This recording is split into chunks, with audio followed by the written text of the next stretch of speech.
فعايزين فلوس سريعه، تيجي تكلموا الولد عايز فلوس بسرعه، الشاب ده عايز فلوس بسرعه. انا بقول لك ادخر، اتعلم فن الادخار. يعني ايه تحوش؟ اكلمك بالبلدي بقى. يعني ايه تحوش؟ يعني ايه كل شهر يا ابني تبقى قادر تحوش؟ عارف يعني ايه يا ابني لو انت صغير عندك 16 سنه وقدرت تحوش؟ دي بحد ذاتها انا ما قدرتش اعملها. انا زيك، انا ما قدرتش اعملها. خلي بالك، كل ما تبص لي انا ما تبصليش، ما تقارنش نفسك بيا وما تقارنش نفسك بحد، دي اول الفشل. ما تقارنش نفسك بحد نهائي. خليك مع نفسك يا ابني. انت عايز تنجح وعايز تبقى كويس وشايف كلامي ده منطقي، اعمله، طبقه على نفسك حالا. لو انت عندك 16 سنه، 17 سنه، 20 سنه، 25 سنه، طبقه على نفسك. لكن انت ما تقوليش انا عايز فلوس بكره. طب انت عملت ايه؟ كل واحد بيقعد يسالني انت عملت ايه؟ الرجاله بتسالني تقول انت عملت ايه؟ الشاب الصغير عنده 16 سنه، انا اكبر منه ب 18 سنه وبيقول لي عملت ايه؟ بيبي بيقول لي عملت ايه؟ يا ابني انت مالك بيا؟ طب انا ما عرفتش اعمل، ما تعمل انت. انا ما عرفتش اعمل، ما تعمل انت. انا مستنيك انت تعمل. ما لقيتش، لو لقيت حد يقول لي ولا حد يوجهني زي ما انا بوجهكم كده، ولو لقيت حد يتكلم معايا كنت وانا بتكلم معاكم، ربنا مديني الجهد والوقت والصحه والكلام واللسان عشان اتكلم معاكم، والفكر والعلم عشان اتكلم معاكم. يعني انا بديكم وقتي. اللي بتيجي تسال الرجاله، بتيجي تسالني تقول لي طب انت عملت ايه؟ قبل ما تقول لي كده ما تقارنش نفسك بحد يا ابني. اعمل انت، اعمل انت يا ابو سن صغير، اعمل انت. انا عايزك انت. انا زعلان وندمان على حياتي الفائته، فانا عايز الحقك. هل انا اخطات لما انا عايز الحقك؟ عايز الحق الشاب الصغير؟ هل انا اخطات في حقك؟ طب ليه ما بتسمعش كلامي؟ طب ليه بتعارضني؟ طب ليه بتواجهني؟ ده انا اكبر منك، انت بتواجهني. طب بالمنطق لازم تتعلم تحوش. بالمنطق لازم تتعلم تحوش، لازم تتعلم فن الادخار. يعني ايه احوش فلوس؟ هو ده اللي انا عايز اعلمه لك، هو ده اللي انا عايز اعلمه لكل شاب. ولا تسالني يعني انت سنك صغير، ولا تسالني انت عملت ايه، ولا تسالني ضيعت السلف. هو انا عايز بكره فلوس ليه؟ وانا عايز بكره فلوس ليه؟ انت ليه عايز بكره فلوس؟ ليه انت سنك صغير عايز بكره فلوس؟ ما لسه بدري عليك. انا بقول لك بعد 10 سنين هيبقى معاك فلوس يا عم. انا ما بقولكش، مش هكذب عليك، انا والله بعد 10 سنين هيكون معاك فلوس. بس اتبع اللي انا بقول لك عليه. اتبع اللي انا بقول لك عليه. يعني ايه لما كل شاب فيكم يحط فلوس كل شهر في حاجه بتكبر قدامه؟ طب ما مش معايا في الشهر ده حاجه. مش فلوس كتير، انا بقول لك حط 50 جنيه.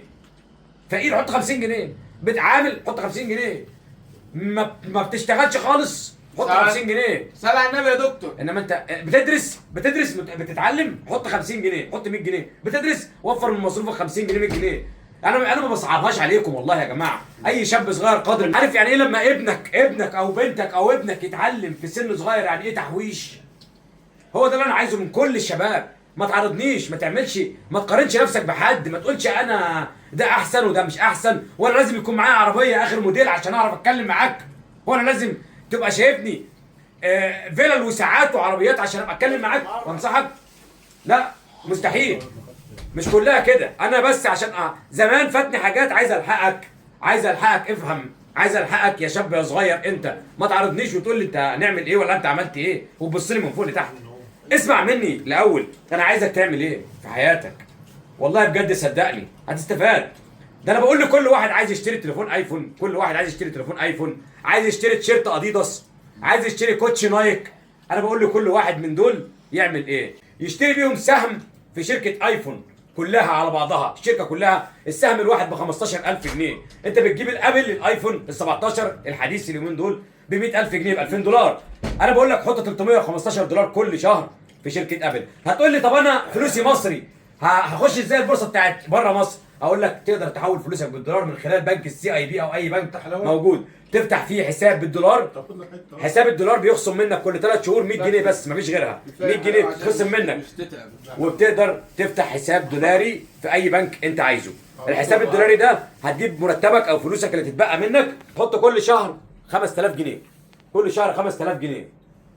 ال 5000 جنيه اللي هتحطهم دول هتشتري بيهم جزء صغير من سهم ابل. ايوه. وانت بتحوش عشان تجيب تليفون ايفون، او انت طالب وعايز تجيب تليفون ايفون.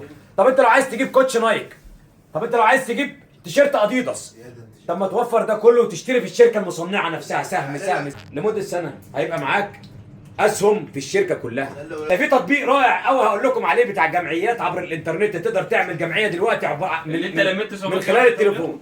تقدر تعمل جمعيه من خلال التليفون من غير ما تستنى حد من زمايلك او حد من قرايبك او حد من جيرانك يعمل معاك جمعيه. يعني انت مش ممكن يعني انت لو في 10 افراد بتقول لهم يلا بينا نعمل جمعيه، ممكن واحد فيهم يقول لك لا مش هنعمل، او مش هعرف اخش معاك جمعيه. لو ممكن انت عشان تعمل جمعيه، افترضنا لو انت بتجمع ناس وانت عايز تعمل جمعيه وقالوا لك مش هنعمل جمعيه ومش هعرف نعمل جمعيه ومش هتعرف تجمع ناس تعمل جمعيه. دلوقتي البنك المركزي وفر لك تطبيق بتخش عليه بتعمل جمعيه عبر الانترنت. ده مضمون جدا وبنك مركزي، يعني انت بيمضوا معاك عقد في قلب بيتك، بيجوا لك في قلب بيتك ويمضوا معاك عقد. فالتطبيق ده اسمه ماني فولرز، هتكلم عنه المره الجايه في فيديو لوحده.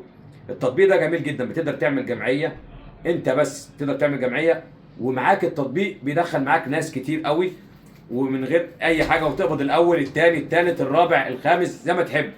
الجمعيه دي جميله ويعني الناس عندهم مصداقيه جميله جدا، وفي نفس الوقت جمعيه عبر الانترنت. يعني انت مش محتاج انك انت تقول لفلان اعمل جمعيه معايا، او مش محتاج تقول لواحد صديقك اعمل جمعيه معايا، او مش محتاج تروح لوالدك وتقول له اعمل لي جمعيه، او مش محتاج اي حاجه. محتاج موبايلك وبطاقتك وهم هيسلموك فيزا كمان تستلم منها قبض الجمعيه. يعني كل حاجه، مش محتاج منك اي حاجه غير بطاقتك وتليفونك بس، وتقدر تعمل حياه ماليه كبيره جدا. انا خايف عليك، انا خايف عليك، انت سنك صغير، انا خايف عليك، مش عايزك تعرضني وتقول لي انت عملت ايه. بلاش تعمل كده، بلاش تقول كده، بلاش تقارن نفسك بحد، بلاش تقارن نفسك بيا بده. بلاش تقارن نفسك يا ابني، هتتعب انت عندك 16 سنه 17 سنه 25 سنه. ما تقارنش نفسك بحد، امشي في مستواك، امشي في اللي انت شايفه صح.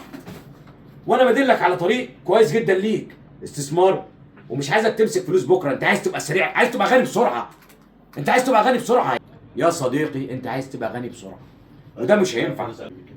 يا اصدقائي اصحاب ال 16 سنه وال 17 سنه، عقولكم فين؟ انت فكر صح. اي اب عنده ابن في السن اللي انا بقول عليه ده يركز معايا في الكلام ده. اي اب عنده ابن في السن اللي انا بتكلم عنه يركز معايا كويس. ابنك وهو عنده 16 سنه بيسمى مراهق. عنده 16 سنه بيسمى ايه؟ مراهق. فالمراهقه في حد ذاتها مش كويسه. فانا بخليه ينضبط عن المراهقه شويه من الناحيه الماليه بتاعته، من ناحيه الماليه بتاعته، ناحيه فلوسه بيوديها فين.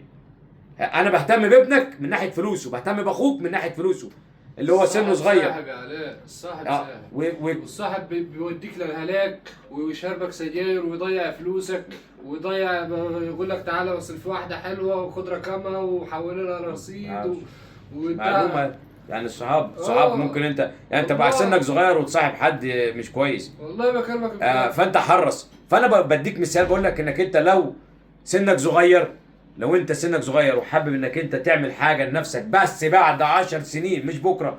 انا مش بقول لك بكره، انت عايز تبقى غني بسرعه. اصل مشكله الجيل ده بيفكر كده، بيفكر انه عايز يبقى غني بكره الصبح. وطالما علاء بيتكلم يبقى في حاجه، يبقى هو عايز يخليني اغني. طب انا هخليك اغني بس امتى؟ ما انا بديك فرصه، بقول لك بعد 10 سنين. مش لازم انت تشوفني بعربيه اخر موديل. ايوه، مش لازم انت تشوفني بعربيه اخر موديل عشان اعرف انصحك. يا ابني انا خايف عليك، والله انا خايف على كل شاب سنه صغير، لاني انا فاتني كتير قوي والقطر فاتني. شكرا.